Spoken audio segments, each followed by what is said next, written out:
John, you introduced me well. I think there's nothing really extra to add after that. So thank you guys so much. I was putting together this presentation, and I guess I look at this group as a slightly higher level of practitioners. And so I'm not necessarily doing my normal presentation, which is a little bit more of a recruiting and training, but I wanted to give you guys a little bit more of some of the inside scoop a little bit as to what we feel has made our project successful. But at the same time, I'm giving you a little bit of the same history and recruiting treatment as well. So for those of you that don't know, CoCoRaHS started out of a flash flood that occurred in 1997, and it flooded the CSU campus. What it found out after a post-storm analysis, which is something that we all know, is that it rains different in different locations. In this case, it was so extreme that Fort Collins received basically a year's worth of precipitation, all from this storm. But the only official weather station at the time was out here and only was seeing 2 inches. And so there was definitely a need to get more rain gauges in more locations. And so in 1998, when CoCoRaHS started, we had a few people up and down the Front Range. And long story short, by about 2012, we were in all 50 states. And at this point, we've got Canada, Puerto Rico, the Bahamas, the Virgin Islands, and we've got over 20,000 people doing this. Our main goal is provide high quality precipitation data for the data users. And that's kind of the key point to this project, or at least this presentation, I should say, but also providing educational resources to our volunteers as kind of a benefit to them. So we are all about precipitation, rain, hail, and snow. We veer a little bit outside that, but we typically stick to the water cycle as our main thing that we'll say. So we don't do temperature and wind and other things like that. So here's a look at our gauge, and we as a project are now, and we really kind of quickly became the largest source of daily precipitation data for the United States, and this is for the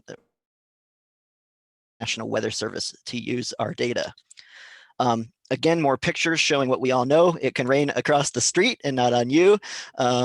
So that variability is the real name of the game with CoCoRaHS. And I'll just briefly digress and say that that's one of the little successful pieces of our project, is that it's almost inherently a game. Some projects like to try to gamify themselves, and they'll make little games out of their little, you gather points or things like that. But for us, what fell in your gauge is it's that mystery of what's in there. And you watch the storm out your window, much actually fell in your gauge. So there's a little bit of an element of chance that I think is something that people cling to, that is not our doing, but we are just lucky that our precipitation network is so successful because of things like that. One report can make all the difference. We actually thought initially this was a decimal error, and maybe someone messed up or thought it was 7:12 in the morning. But sure enough, one cell popped up, and thank goodness that the person actually entered a comment as well. And this showed that, gosh, you got over 7 inches when people around him barely got nothing. And so the data like this are worth their weight in gold and more to the National Service. So we also do hail data. There's the largest hailstone to ever fall in the United States in Vivian, South Dakota.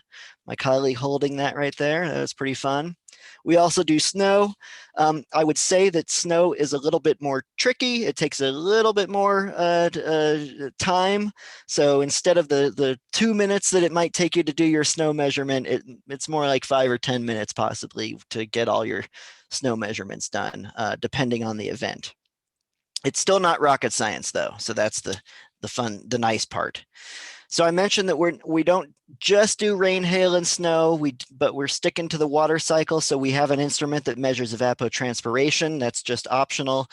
We don't have, we have more like 150 people doing that instead of 20,000. So much less popular, but again, it's another instrument, another way that people can participate.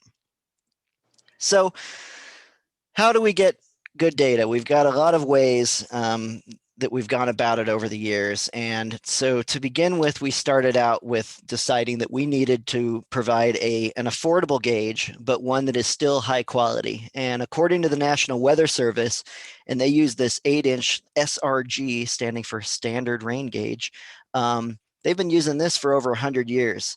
And over a several year comparison study, they determined that this rain gauge meets their specifications. That's the only non-negotiable with CoCoRaHS. We require this gauge. If you have an automated gauge or a different style gauge, that's not allowed. We want everyone to be using the exact same gauge. We're comparing apples to apples. Another thing to provide is good training, and it's not just, in one format. People learn in different ways. We all know that. So we provide video, we provide PowerPoints, written instructions, you name it. We've got ways for people to learn, including in-person training sessions during regular times. So we have protocols that are standard. Everyone in this call who is tied with Globe, especially, we know the importance of that. Good data management. It's not so much even we want to make it easy for people to enter their data, whether it's through the website or a smartphone app, but we also want to make the data easily accessible for the users, not only the National Weather Service, but our volunteers themselves. So we've sometimes joked that we use the public rate, the NPR model of we give it away for free, but then we beg for donations in return. So our data are free for anyone who wants to use it, but we do turn around and ask researchers, hey, if you want to send us a donation, that would really help. And so that's kind of a little bit of a we provide the data right back immediately to our volunteers. So as soon as you enter your data, you can look at it on a map. And in fact, we've got higher tech maps than what you're looking at here. We've got a new interactive one that's a lot of fun.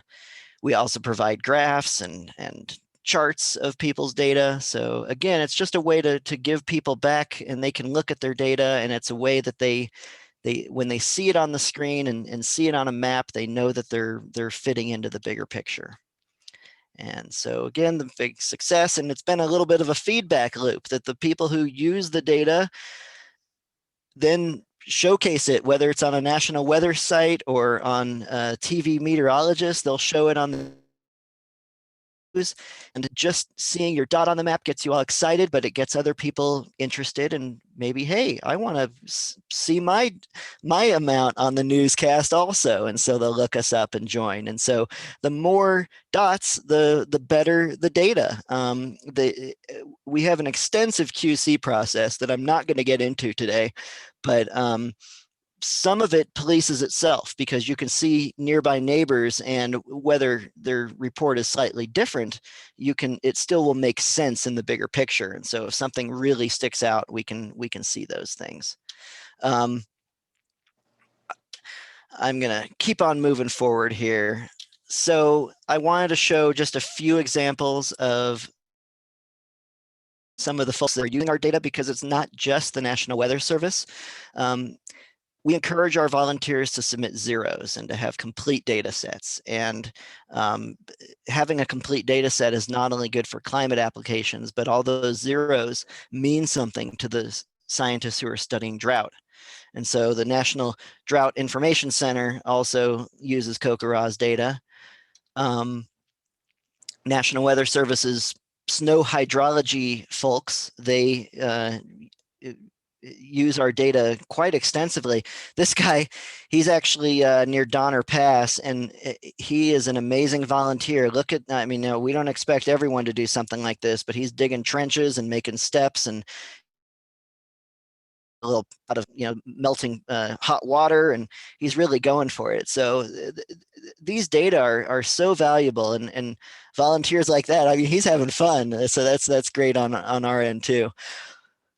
Once that snow melts, the National River Forecast Centers, they want to know about the water that's coming their way, and so they use our data as well. Coastal fisheries for shellfish beds, agricultural, recreation. I mean, I'm going on, and you guys know, of course, with Globe and the Zika project, how important precipitation data is for mosquito monitoring. We've got the National Hurricane Center. I mean, again, all this is showing you that the data are really used, and that is the key to the whole project. And when the data users are even themselves, the National Weather Service folks who use the data, guess what? They also have gauges at their house, and they're submitting their own data to the project as well. So I'm hammering home that idea of getting, if you have a project where the data are important, the people who are using the data, they should be getting involved as well. They're your biggest champions. Challenges, we want data where no one lives, and that's really hard, especially with a manual gauge. And in rural areas, that's an extremely difficult challenge. Every year, our project does a campaign during March. So you can see these are our recruiting numbers. And obviously, March every year, this is 2014, but you could look at the project from the get-go. And every March, we have a spike like this. And that's on purpose. We have a campaign where we have a little competition, and each state tries to get the most. But encouraging people to submit the data, there's 100 things that I could talk about with that and spend a lot of time. But this, in front of this beautiful picture here, people are part of something bigger, and thing to that is hard to explain. But there's so many times, once a month or so, if not more, we'll get an email from someone. Unfortunately, it's usually telling us that their spouse has passed away and that they need to close their account. But in that time, they tell us, you gave my husband something to wake up for and do for the last 10 years, and thank you. And so there's this human aspect to our project that I think we never realized we were getting into when we started it, that we'd have to be making condolence calls, for instance. So all the collaborators throughout the years, that's been a big thing too. And I'm going to finish presentation and mention that when it comes to schools and universities or any sort of institution whatsoever, the educational pieces that we provide on our website for our volunteers, there's countless things that are on our website that we try to give back to the volunteers, and really it's open to anyone. So whether or not they've got a rain gauge and they're submitting data, people can come to our website and learn all sorts of stuff. When it does come to schools, though, and if you guys are all talking with whether it's elementary, middle, or high school teachers, CoCoRaHS fits into state and national standards when it comes where it's Common Core or next generation, across the board, K through 12. I mean, this is just a few from kindergarten, third grade, and middle and high school, but third through fifth grade is huge for CoCoRaHS. And as you all know, with Globe, similar, you can really fit the project into the standards however needed. So yeah, with that, I would gladly take any questions. And like we talked about, I'm here also to give a lucky attendee I'm going to give away a rain gauge today, so we'll figure out how we want to do that as well. Maybe we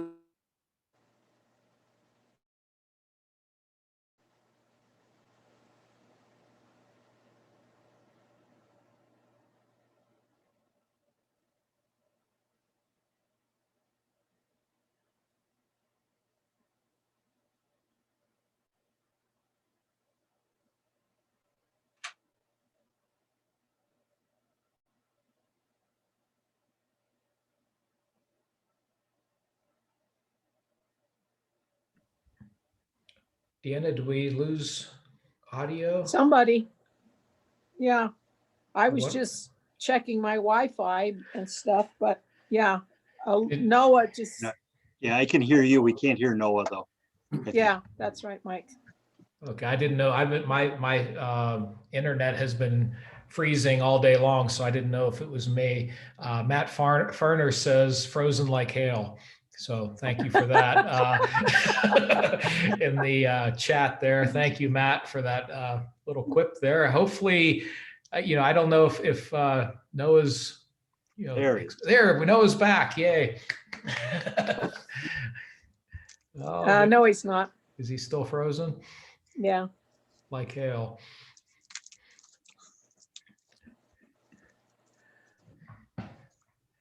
Well, I think we got through most of the presentation except for the questions and answers. So John, we could help Noah out by coming up with who's going to get the rain gauge plan. He's going to. I have a way. I've thought about this afternoon. I've thought about that. May I watch this? I found a random number generator, and I've listed everybody who's attending in my notebook. It's all legit. It's right here. And your number and name is on there, and I will not win. I'll guarantee you that. I will hit the random number generator and then look on my piece of paper and say a name. How does that work, Deanna? That sounds great. And I don't know when we'll get Noah back, but Andrew just made the point of it's English units, not metric, for reporting to CoCoRaHS, right. But Noah's rain gauge both. So I think they have both anyway. Can you guys hear me? Yes. Hi. You're back. I'm on my telephone since my internet went out, but if you want metric, let me know and I can arrange a metric version. There are 2 different inner tubes that swap out. So if you're doing this for Globe and want metric, let me know and I can get you that instead of the English. And there were other questions in the chat, Noah, and I'm happy to read them to you. Or we can take live questions, or we can do both. But I know Morwell mentioned in the chat, my students are collecting rainfall data and submitting it to Globe, the Globe database. I guess we can also submit the same data here. And then I think Andrew, that's where Andrew's comment came from about the English units for CoCoRaHS versus metric for Globe. Right. And what I would say about that is the other difference with Globe is that not only is it metric, but they typically want that measurement at solar noon. And CoCoRaHS can accept the measurement at any time, but we prefer it at a 7 a.m. local time or 8 a.m. Anywhere in the morning is preferred. But if you want to stick with noon and do it through Globe protocol, then by all means you could submit your data to CoCoRaHS as well, and it would be gladly accepted and used. And Michael, you're right. They have opened it up to just to being outside of solar noon as well. So CoCoRaHS and Globe we've talked about sharing data. We've opened up our data for Globe to take, but I'm not sure they've ever taken in our data. I think you're right, Noah. I think that's an ongoing. Me and Dixon have talked a lot about it, though. It's been an ongoing conversation for a while that I know of. Deanna? But it does work the other way, Noah. You will take data people have gotten for Globe. We will, and again, as long as they're using that 4-inch rain gauge, we can accept their measurements, including at solar noon. And Noah, you can set the time on the CoCoRaHS data entry, right? The time that you collect. I know you prefer it 7 o'clock, and so that's what I do for you. And so mine is kind of preset for 7 o'clock in the morning. But you, as a user, you can set whatever time you collect. Is that right? That's true. Exactly. Yep.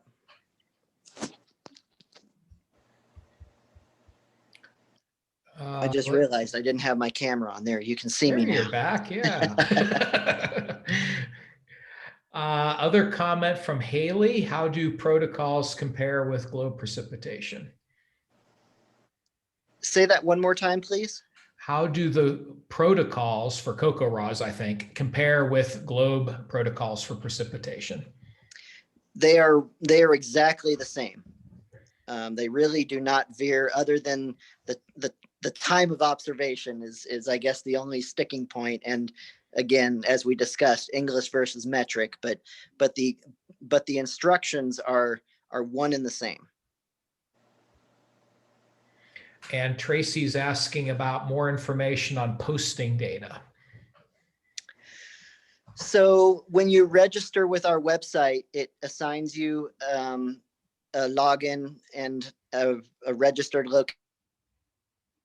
You just go to the website, enter what you found in your gauge, and it really takes or through a phone app. But it's once you've registered, there's not much more to do other than submit your daily amount. I hope that answers the question. And did I hear you say something about a mobile app, Noah? Yep, it's a free app, iPhone and Android. It's called CoCoRaHS Observer.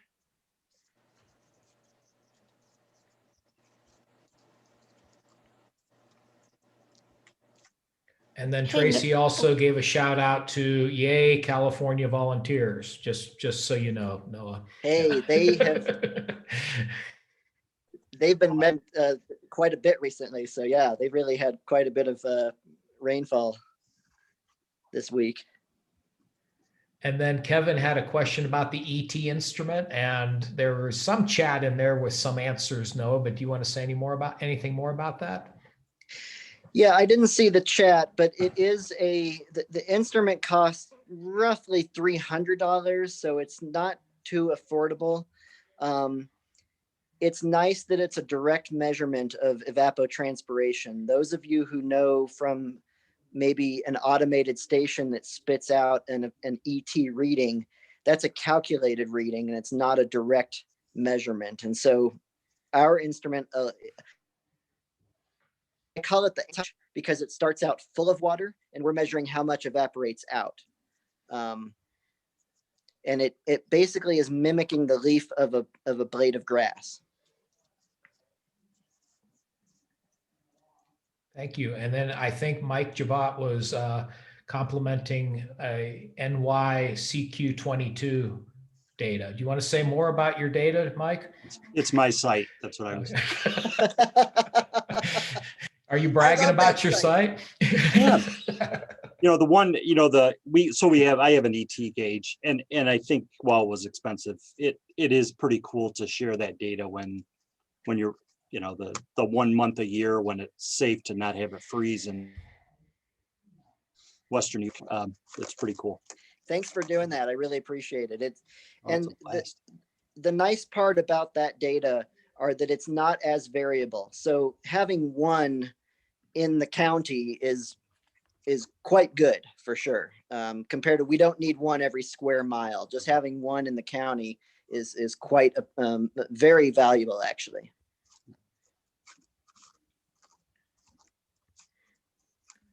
I think, Noah, that I've described all the questions in the chat. If I missed something, other people can go ahead and speak up, or if there are other questions from the audience, I'm sure Noah would be happy to answer. So we'll open it up to anybody to just go ahead and unmute and ask your question.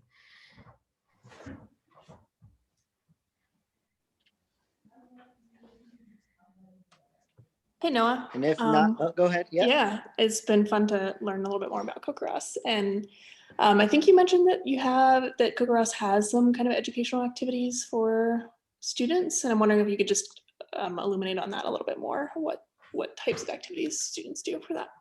Right. So besides the lesson plans, which we have links to in our education page, one of the more popular things, I didn't include the photo, is when we go to water festivals across the state and we set up a game board, and I'll just try to describe it, but it's we give 2 kids at a time squirt guns, and they aim at 2 different holes that filter into 2 different rain gauges. And so we give them like 10 seconds to shoot their guns at the board and try to fill up their gauge the fastest. And at the end, they've got to read their gauge to see who wins. And so it's incredibly popular. The kids they get to shoot a squirt gun, but teachers get excited because the kids walk away going, "Hey, I had 2200s. How much did you have?" And so, here they read the gauge, they're talking in decimals, and they're so excited about the squirt gun, they don't even realize they just learned something. So Noah, I propose that if we're ever able to get together as a large group in person, that we do that activity, all right, over lunch or something. That'll be a draw, right, for people to attend our meeting. I'll bring it. I'll bring it. Other questions? Great question, Brianna. You also have this amazing YouTube video by Noah Besser. Do you want to talk about that a little bit, Noah? Yeah, from our homepage, if you clicked on the YouTube icon hiding in the upper right corner, you'd find we actually have a bunch of animations that are not only promotional about CoCoRaHS, but also training. And the need of those animations is that it can be nearly impossible to take a photograph or get a video of a specific situation, whether it's the snow is coming down sideways or whatever the case may be. It's so much easier for an artist to draw out a scenario than to try to go out and film it when it's happening. And so we've got all these training animations, and they're short and they're cute and they're funny. And so kids like them, adults like them. They're really a great resource. And I recommend doing something similar if you've got a project, is to create little animations that are short and digestible. And in the chat, Richard Wagner says he's been doing rain gauge relays in middle school science camps. So sounds like a takeoff on your activity there. No. Totally, yeah. Other questions?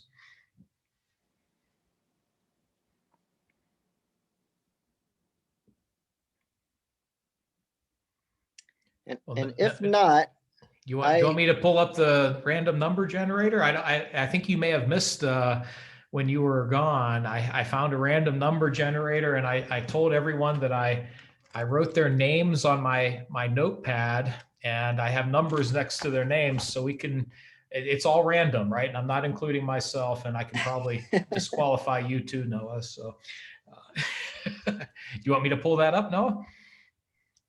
Let's do it. All right, this is kind of exciting. All right, so we're gonna hit the generate button, and number 18, and Tracy Ostrom is our winner. Yay! I've always thought Tracy was a winner. Oh, thank you so much. That's awesome. Now, is it essentially the same thing as the globe? I mean, because I have one of those. I have one of those already at my house. If you want to defer, Tracy, we can do another draw. I do have one. If I can use one and enter, sign up, register, I'd rather not. I'd rather give it to somebody else. So I will defer. Pick another number. So exciting. Thanks. Well, And Tracy, get in touch with me and I'll be happy to get you registered, and we'll make sure that you got it set, whether it's in metric or English. We'll get you set up if you want to submit your data. Next number is Camellia. And I can't read my writing. Okpoto, perhaps? Camellia, are you here? I think you should be present to win, yes? Is Camellia? Yeah, Camellia. I see Camellia. Yeah, there you are. I just said anything. Look at that. I want to thank the other person who is so generous. I gladly accept this. This is going to be great. Super. So I don't know what I was supposed to do. What's next, Noah? Address or what? Yeah. Email John or myself the address, your address, and we'll get it mailed to you. Cool. Thank you so much. Yeah, thank you. All righty. Any more questions for Noah? Because I have two more things to say afterwards, but I want to make sure everyone has a chance to ask their question. I've got a question. I was wondering how the participation's been affected by the pandemic. Have people been reporting more since they're home more, or what? Great question. And yes, we not only had a better than average recruiting year because people were at home and looking for things to do. And we actually got featured in a couple of nationwide news articles of ways to beat the pandemic. And one of them was to participate with CoCoRaHS. So we had a huge influx from that, but we also did see in the data more of our volunteers submitted more data than they ever did before. And they also submitted more daily reports than they did multi-day reports. So in the past, when someone leaves for the weekend and they come home and submit a multi-day accumulation report, we had far less multi-day accumulation reports this year. So it was a silver lining for CoCoRaHS. That we had a good year of participation. Noah, can you address how interested teachers could contact you for a rain gauge if there are educators or teachers that would like to do that and never make it to Home Depot? Right. We do have limited number of rain gauges that we can give to schools for use at the school. And if you want to get in touch with me, just noah@cocorahs.org, and I will get a rain gauge mailed out to your school. That's fantastic. Or a teacher's school. So if you are training others and want to get them involved, they can get in touch with me. And it's one per school though. So if there's multiple teachers at one school, they need to share the gauge. What a wonderful thing you're doing there. No, that's great. And thank you for asking that, Deanna. That's something that I think everybody on this call could take advantage of. Noah, I think your outreach efforts are fantastic. I'll tell everyone a quick story. I was finishing up my day here at home and I walked out into the living room and there was Noah on the TV on 9 News talking about CoCoRaHS on a snow day. And I told my wife, I said, Diane, I know Noah. Noah's, he does our rain gauge information. And so you're a star in our house, Noah. So thanks for that work. Thank you. Yeah, that was a lot of fun. I appreciate it. Other questions?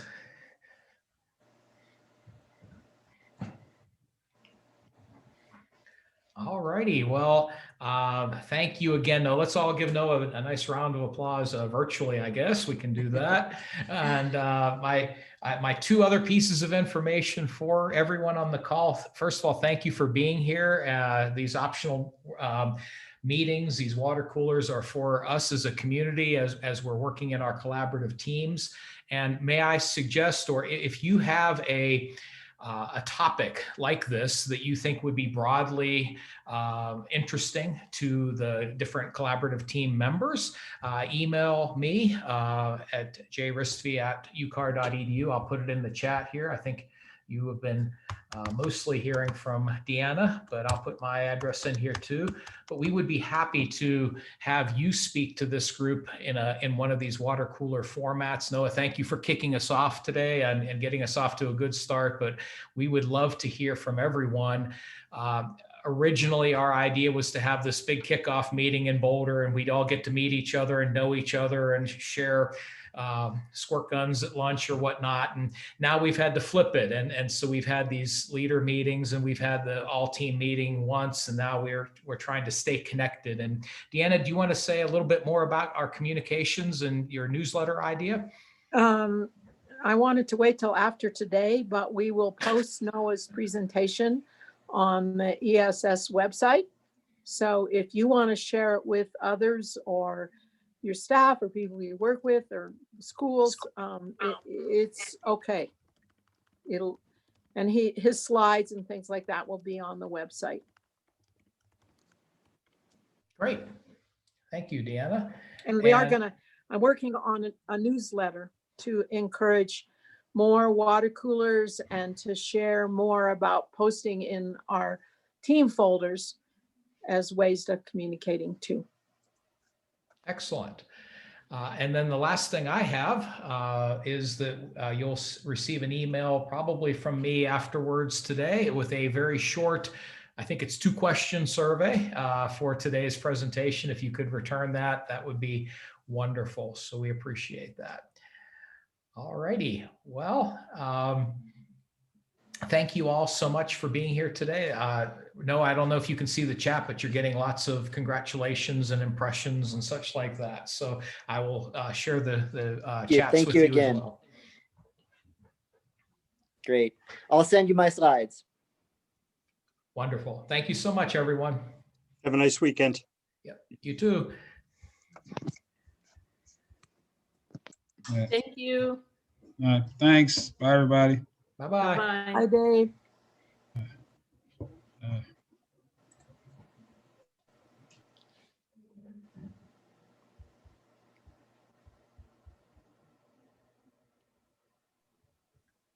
Hey, Deanna.